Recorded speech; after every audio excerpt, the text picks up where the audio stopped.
جب کوئی بندہ تکلیف کے اندر ہوتا ہے تو وہ اس وقت اللہ کے ہاں سب سے قریب ترین حالت میں ہوتا ہے. آپ تصور کیجئے نا, یہ ایک بڑا ایک عمومی سا تجربہ ہے ہمارا کہ دن بھر جو ماں جس بچے پر سب سے زیادہ ڈانٹ پٹ کر رہی ہوتی ہے, اسے مار رہی ہوتی ہے, اس پہ غصہ کر رہی ہوتی ہے, سختی کر رہی ہوتی ہے, رات کو ماں کے لحاف میں وہ بچہ سب سے زیادہ اس ماں کے قریب ہوتا ہے. اسی طرح جب بندہ مشقت میں آتا ہے نا, مصیبت میں آتا ہے, غیر متوقع صورتحال کا سامنا کرتا ہے,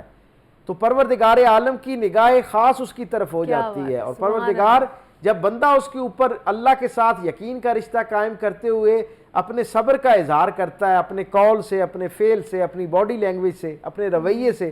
تو پھر پتہ ہے کیا ہوتا ہے, پروردگار عالم اس کے صبر کو دیکھ کر, یعنی یہ اتنا عظیم الشان عمل ہے کہ اللہ ساری نورانی مخلوق کو مخاطب کر کے کہتا ہے, دیکھو تم نے کہا تھا نا کہ یہ انسان میں پیدا کروں گا, یہ زمین کے اوپر فساد پیدا کرے گا, وہ یہ زمین کے اوپر جو ہے وہ کشت و خون کرے گا,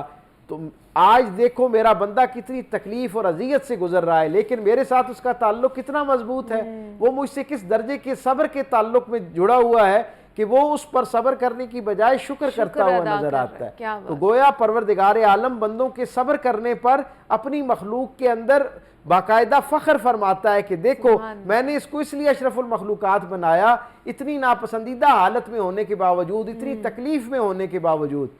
اتنی مشقت سے گزرنے کے باوجود اس کا میرے ساتھ تعلق کمزور نہیں ہوا بلکہ پہلے سے زیادہ بہتر ہو گیا. جتنا یہ عام حالت میں سب شکر کر رہا تھا, یہ اس تکلیف میں آنے کے بعد امید تو یہ تھی کہ یہ شکوہ کرتا یا اپنی مصیبت کا, تکلیف کا, دکھ کا اظہار کرتا, یہ تو اظہار بھی نہیں کر رہا بلکہ اس کو بھی میری طرف سے نعمت کے طور پر تصور کر رہا ہے. پھر اللہ کیا کرتا ہے, یہ ایک ایسا پسندیدہ عمل ہے, اس پر اجر تو جو اللہ نے عطا کرنا ہے وہ تو اللہ کے مقصود اور علم میں ہے کہ کتنا ادا کرنا ہے. اللہ قرآن میں کہتا ہے کہ جب کوئی آدمی صبر پر اتنا راسخ ہو جاتا ہے نا کہ تکلیف کے آنے پر صرف صبر نہیں کرتا بلکہ ایک درجہ آگے جا کے شکر کرنا شروع کر دیتا ہے, تو اللہ اسے صابرین اور شاکرین میں لکھنا شروع کر دیتا ہے. اور جب کوئی بندہ صابروں میں لکھا جاتا ہے نا, تو اللہ کہتا ہے ہر نیک عمل کا اجر جو ہے وہ اللہ کی طرف سے انعام ہے اور ثواب ہے. لیکن صبر ایسا عمل ہے کہ جیسے ہی کوئی اختیار کرتا ہے اللہ خود اس کے ساتھ ہو جاتا ہے, اور صبر کا اجر اللہ کہتا ہے کہ میں خود ہوں. یعنی آپ تصور کیجئے کوئی آدمی نماز, روزہ, حج, زکوٰۃ, صدقات, خیرات کوئی عمل بھی کرتا ہے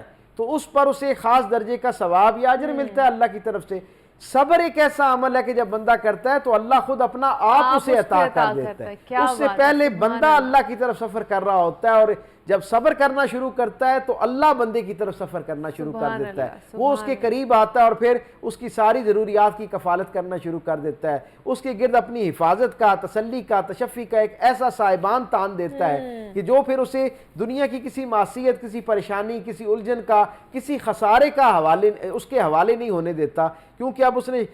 شکر کی چھتری جو ہے وہ تان لی ہے اور پروردگار عالم کے ساتھ اس نے ایک صبر کا ایک رشتہ اپنا قائم کر لیا ہے. تو کیونکہ پروردگار کا وعدہ ہے کہ اب وہ صبر والوں کے ساتھ ہے, تو اب جہاں جہاں زندگی میں کہیں اس کو پروردگار عالم کی ضرورت پڑتی ہے اسے دعا کی حاجت بھی شاید نہیں رہتی. اللہ دعا کرنے کے الفاظ ادا کرنے سے پہلے اس کے لیے, کیونکہ ہر وقت اس کے ساتھ ہے, اس لیے اس کے ساتھ ہونے کا مطلب یہ ہے کہ ہر وقت وہ اس کی کفالت کے لیے کافی ہے. تو ڈاکٹر صاحب آج کل کی زندگی میں دیکھا جائے تو ہم لوگ صبر اور شکر سے بہت کوسوں دور اگر کہہ سکتے ہیں ہو گئے ہوئے ہیں. ہم تو کمپلینس کرتے رہتے ہیں کہ یہ ہمیں نہیں ملا, اگر کچھ مل جاتا ہے تو پھر ہم اور زیادہ کا تقاضا کر رہے ہوتے ہیں, اللہ سے بھی مانگ رہے ہوتے ہیں, اور ہر چیز پہ صبر کرنا میرے خیال سے ہر کسی کا بھی کہہ لیں کہ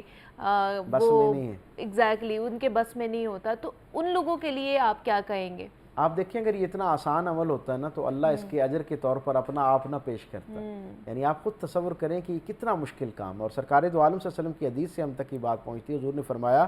صبر کا جو حقیقی مفہوم ہے وہ تو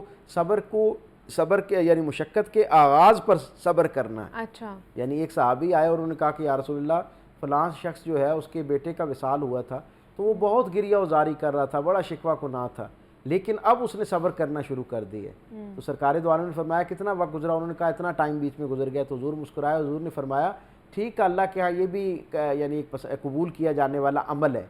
یہ قبول کیا جانے والا عمل تو ہے, لیکن اللہ کے ہاں صبر کے طور پر جو عمل قبول کیا جاتا ہے یا پسند کیا جاتا ہے وہ مصیبت کے آنے پر صبر ہے. یہ جو دکھ ہے اس کا زخم آہستہ آہستہ وقت کے مرہم سے بھر جایا کرتا ہے. وقت بڑا یعنی بہترین مرہم ہے. وقت کے گزرتے ساتھ ساتھ چیزیں جو ہیں وہ سیٹل ہونا شروع ہو جاتی ہیں، لیکن تکلیف کے پہنچتے ساتھ ہی وہ جو صبر کرنا ہے، اس کے اوپر اللہ کی رضا پر راضی ہونا ہے، وہ اصل میں حقیقی معنوں میں اس درجے کا اجر ہے کہ جس پر اللہ اپنا آپ عطا کرنے کا وعدہ فرماتا ہے۔ سو ہمارے ہاں یقیناً اس کے پیچھے بہت سارے محرکات ہیں، اور دو بنیادی باتیں، ایک تو ہمارے ہاں شکر گزاری کا جذبہ اس لیے پیدا نہیں ہوتا کیونکہ ہم بہت جلدی شکوہ گناہ ہو جاتے ہیں۔ بالکل، یعنی آپ یہ دیکھیں کہ حضرت جنید بغدادی نے اپنے سامعین سے ایک دفعہ بڑی دلچسپ بات کی، انہوں نے کہا صبر اختیار کرو، صبر اختیار کرو، تو انہوں نے کہا آپ نے اس سے پہلے جو گفتگو کی اس میں تو آپ نے شکر کی جو ہے وہ تعریف کی اور اس پر آپ نے اس کی طرف ترغیب دلائی تھی، اب آپ تواتر سے بار بار صبر کی تلقین کر رہے ہیں۔ آپ نے کہا